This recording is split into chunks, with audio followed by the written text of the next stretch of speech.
What a mad and crazy world it is.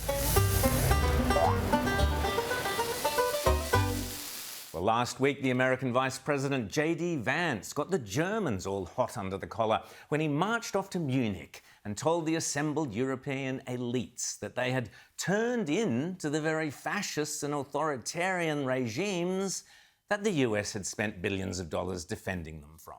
Remember, for instance, the vile Stasi in communist East Germany, who spent the whole time snooping around listening in on everyone, as portrayed in the brilliant 2006 film The Lives of Others. Sie kennen mich nicht, aber ich kenne Sie.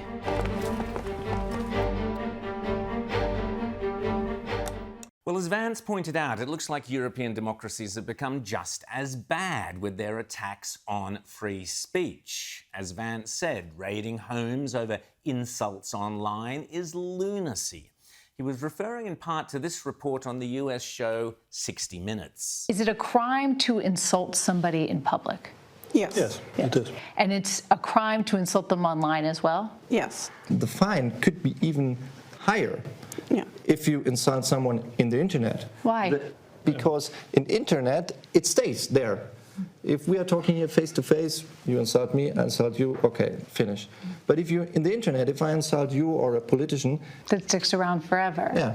I thought I was watching a Monty Python sketch there, but the 60 Minutes report is on how hate speech laws work in Germany, and it's real. It is every bit as chilling as any Cold War spy movie. Here's a bit more of it. In our unit, we have about 3,500 cases per year. 9 investigators work out of this office in a converted courthouse. Lau says they get hundreds of tips a month from police, watchdog groups, and victims. You must see a lot of crazy stuff. Yes. The worst of the internet is wrapped in red case folders, stuffed with printouts of online slurs, threats, and hate. For some strange reason, I was reminded of this chap. Now,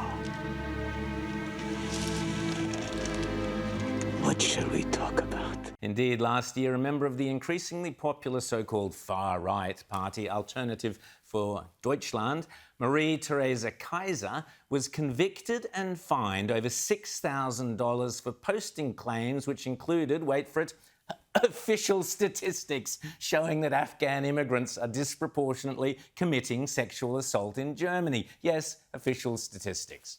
Meanwhile, over in Scotland, they've gone one better than hate speech. Now they're going after little old ladies for hate thoughts, or in this instance, hate prayers, for silently praying and protesting outside an abortion clinic. It's religious preaching, silent vigil. So standing here saying nothing, it's a silent vigil. Meanwhile, over in New Zealand, the police found themselves stuck between a haka and a hard place. Which minority group do you support, the Maoris or the gays?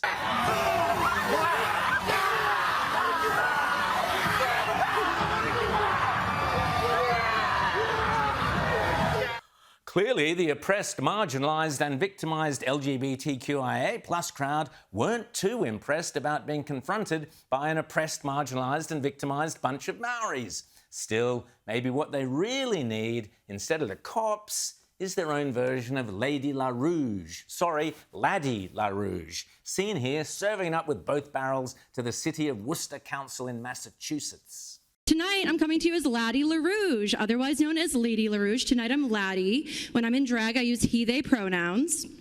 And I am a proud and loud queer artist in the city. I am a local burlesque and drag performer, producer, educator, and historian.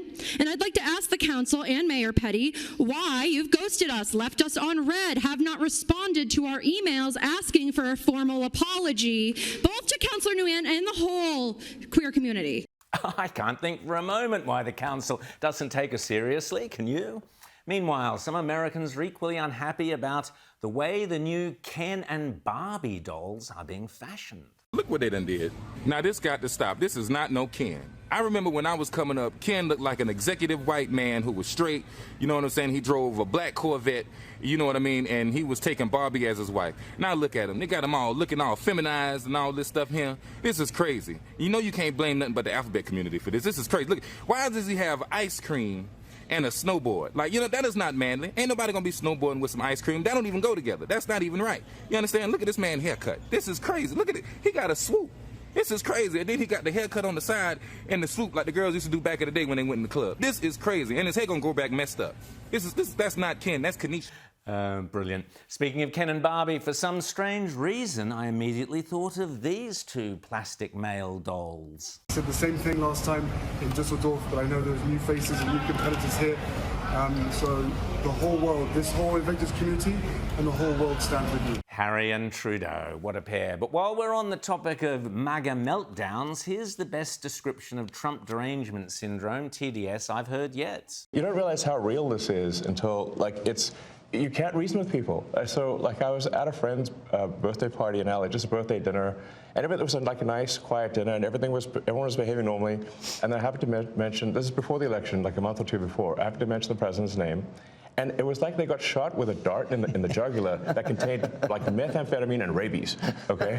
And they're like, wow! And I'm like, what is wrong? Guys, you can't have a normal conversation. Yeah. And it's like they become completely irrational. Methamphetamine and rabies. Brilliant. I think Elon might have had this character in mind. Donald Trump is a narcissistic sociopath. And in the space of a month, he has sent the United States hurtling towards not just authoritarianism, but dictatorship.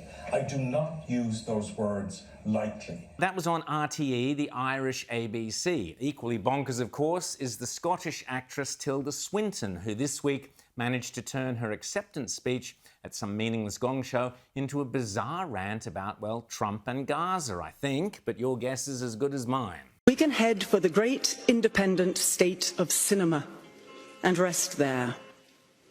An unlimited realm, innately inclusive, immune to efforts of occupation, colonization, takeover, ownership, or the development of Riviera property. A borderless realm, and with no policy of exclusion, persecution, or deportation. Still, at least Tilda managed to deliver her speech without her trousers falling down, which is more than can be said for classic TDS sufferer and one-time Star Wars hero Mark Hamill. So what makes us love cinema so much that we're all gathered here to celebrate tonight? For me, it's that films create worlds so vivid and stories so powerful that we lose ourselves in them completely. They create immersive cinematic landscapes that feel alive, whether they're set here in London or anywhere. Oops, here we go. What on earth would Obi-Wan Kenobi make of that clown? Well, how about these charming young ladies? Now, this is what I call acute TDS. I think he's a psychopath. I think he doesn't have sympathy for anybody. Donald Trump's a psychopath. So, yeah, I really do think so. You want public execution of Donald Trump and Elon Musk? Yes, please. Charming. Almost as nuts were these comments by a woke news reporter on the left-wing NBC attacking J.D. Vance's comments about free speech by implying that the Holocaust was caused by free speech. Trump Secretary of State Marco Rubio set her to rights. In a country where free speech was weaponized to conduct a genocide, and he met with the head of a political party that has far-right views and some historic ties to extreme groups. The context of that was changing the tone of it. And you know that the censorship was specifically about the right. No, I have to disagree with you. Free speech was not used to conduct a genocide. The genocide was conducted by an authoritarian Nazi regime that happened to also be genocidal because they hated Jews and they hated minorities and they hated those that they had a list of people they hated, but primarily the Jews. There was no free speech in Nazi Germany. There was none. There was also no opposition in Nazi Germany. They were a sole and only party that governed that country. So that's not an accurate reflection of history. Free speech. And yeah, they're trying to crush it here as well. But Kamala Harris was one of those who wanted to introduce, like we do here, hate speech laws and internet censorship, the very same thing both our major political parties are doing here, to the coalition's eternal shame. But the good thing about Kamala Harris is that even when she can say whatever she wants, you still can't understand a word of it. And it doesn't mean we don't see the beauty in everything. right? These things all coexist. But I believe we fight for something, not against something. And that's our optimism. Joining us as she does every week is Natalie Winters, co-host of Steve Bannon's War Room, our very own White House correspondent. Great to see you as always, Natalie. Now, you've been very busy over this last 7 days, checking out on how all those organisations have kind of been secretly funded or secretly working against Donald Trump. Tell us about it. Sure. So there's something called dark money groups here in the United States. And if you look at who's bankrolling them, overwhelmingly, it's these far left sort of Marxist organizations.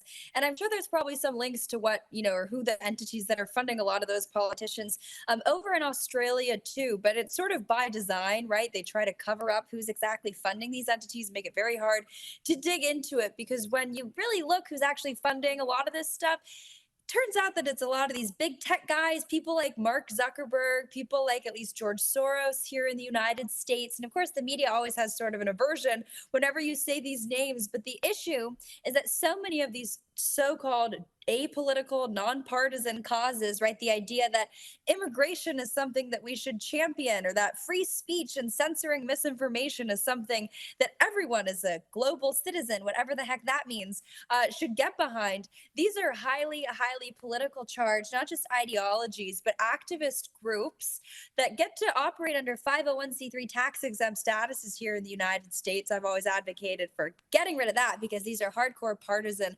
activists. But what they've been doing behind the scenes is working to censor Americans through the idea of misinformation and disinformation being an existential threat. They've worked to really organize what is a mass-scale invasion of the United States over the last 4 years. And I think it sort of begs the question, which I'm sure you guys have seen in Australia too, right? These NGOs parade, and they're sort of euphemistically referred to as charities. They're not. They're left-wing political activists, in the same way that the media are a bunch of liars and hacks, in the same way that I think a lot of our politicians are not actual statesmen. They don't represent the interests of the people who elect them in any capacity, right? They represent their sort of big donor, big moneyed interests. And that's why it's so important to really drill down and get granular on who exactly is funding a lot of this astroturfed opposition. Well, one of them, there are so many entertaining and amusing and scary stories to come out of all this, but I want to play you the Turquoise Mountain saga, which is a guy called Rory Stewart, who's a blogger, a podcaster, hates Trump, of course. Turns out his wife was getting money through USAID. Just have a look to him protesting about the money stopping, and then we'll see what the money was going for. Just have a look. Stopped. Doesn't matter, you have a contract. So, Turquoise Mountain, which my wife Shoshana runs, has a contract, had another $1 million to go. Money just stops. Does anyone know what it is? Już mogę sobie powiedzieć. I don't expect the ladies to know. Exactly. So, Natalie, I don't know what's funnier, the fact that the money was turned off, or what the money was being spent for. Tell us about it. Well, I'm getting PTSD to like the 4 years of Joe Biden where I was very embarrassed to be an American. So thank you for playing that. But, I think you have to look at it sort of broader in the idea of what the Trump administration is doing, right?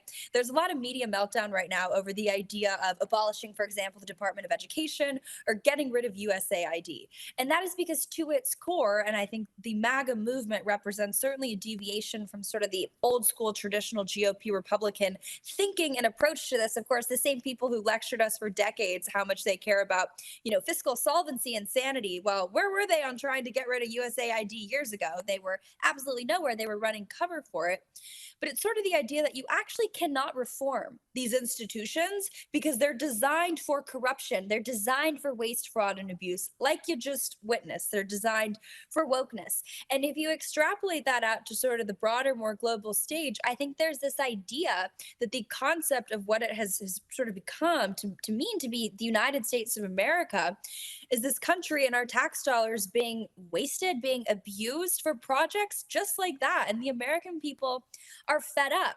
And I think what you're witnessing is sort of an abolition or just sort of getting rid of the idea that to be an American means that we have to be, frankly, subject to this sort of globalist ideology that our taxpayer dollars have to go to every corner of the earth. And this idea that soft power is rooted in wokeness and far left progressivism, the transgender drag shows, the transgender musicals, the drag queen story hours on the military bases. The world does not want that. The American people don't want that. So I apologize on behalf of our country because it's our sort of woke cultural elites that push that on you guys. But that shows you that we're reforming what it means to be an American abroad. Absolutely. Well, if you didn't do your fine arts degree, she was actually showing a toilet there, Marcel Duchamp's famous toilet urinal, to Afghani women to teach them about modern or postmodern art. I mean, an absolute, I don't know what was worse. But you're absolutely right. That stuff has to come to an end. Now, what's also hopefully coming to an end is the war in the Ukraine. Now, this has caused all sorts of people in Australia. They're all there tearing their hair out, going, what's going on? Ukraine didn't start the war, Russia did. So all sorts of people are getting very upset. People who previously supported Trump are now going, this is craziness. My take on it, Natalie, is that let's wait and see what the final, where it all settles down and what the final deal is before we criticize the deal-making process. But what's your take on it, Natalie? Has Trump gone off the rails on this one, or is he correct to be in the approach he's taking? No, absolutely not. And I think here's the thing. For 4 years, we had a president who was essentially incapacitated. And no, I'm not just talking mentally, but by conflicts of interest when it comes to Ukraine. I'm talking about Burisma, the business deals that his son was pursuing. So this is the first time in 4 years that we actually have the leader of the free world, the president of the United States, who's able to not just assemble a wonderful team that shares his ideologies and principles when it comes to negotiating foreign affairs, but someone who is just straight up not compromised by any Ukrainian conflicts of interest. So that's, I think, very important to remember. Like you always say, I think we agree on this. President Trump is really spectacular. He is Mr. Art of the Deal. And with him, you always have to remember that sometimes he says things not because he actually necessarily means them, but he's bringing people to the table. He's bringing people together. And that's how you get better concessions. But I think people should really keep an eye out for the idea of auditing the Ukraine funds. We know Zelensky came out and said, I only got 77 billion of the 200 billion that our taxpayer dollars were going to support. So I think that's what we really need to be focusing on, because I think there's going to be some criminals, some arrests that need to be happening. Absolutely. Well, Natalie, we'll keep in touch closely with you to find out all that's going on in the White House there. Thanks, as always, for chatting to us. And, of course, people can see you on War Room, on Steve Bannon's War Room.